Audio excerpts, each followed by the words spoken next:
be with you. Но была попытка.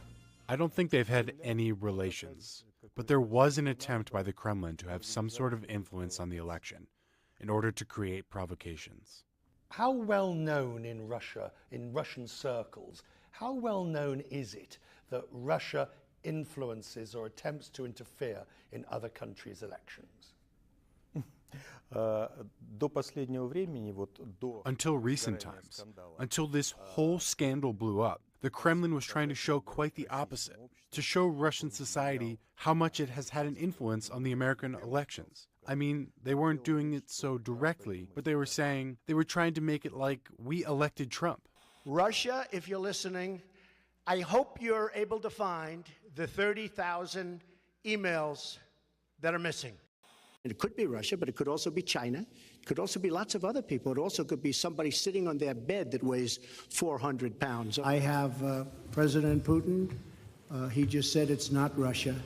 I will say this. I don't see any reason why it would be.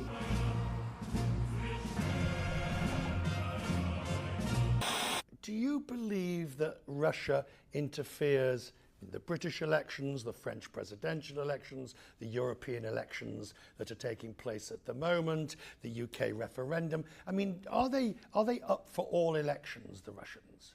Are they up for interfering wherever they can? Во-первых, я бы не говорил бы, что это Россия. First of all, I wouldn't say Russia. 145 million people in Russia couldn't care less about elections, even in their own country. But the Kremlin, yes, is trying to create situations wherever it can. Elections are just one of the types of situations that it creates. To what end? Ослабить правительство.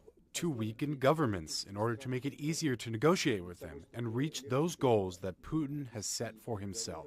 Putin said Trump is brilliant.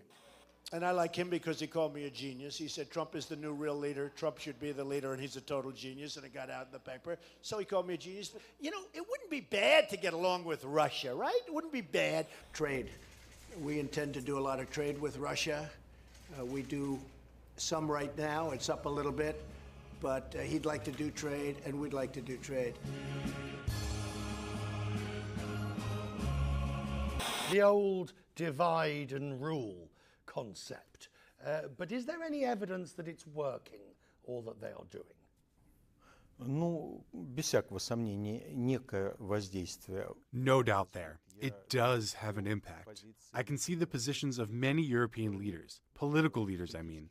I'm seeing that they're starting to get a little scared of the Kremlin, get a little scared to speak out against the Kremlin, because they understand that the Kremlin can do something nasty to them. So yes, in that sense, there is an effect. That was a Democrat hoax. It's a witch hunt. Phony witch hunt. It was a hoax. It's like a witch hunt. It's like a witch hunt. This is a hoax. The witch hunt continues. I call it the Russian hoax. Again, to Donald Trump, we've read so much about a supposed relationship. This idea of Putin pulling the strings, holding incriminating evidence. You've heard these stories, you know them better than I do. What authority should I give them? Мне сложно себе представить. It's hard for me to imagine that Putin has some sort of compromising material on Mr. Trump. Material that, on the one hand, the FBI wouldn't already know about, and on the other hand, would present a danger to Mr. Trump. If it's money, if it's serious money, then the FBI would have already known about this and would have said something.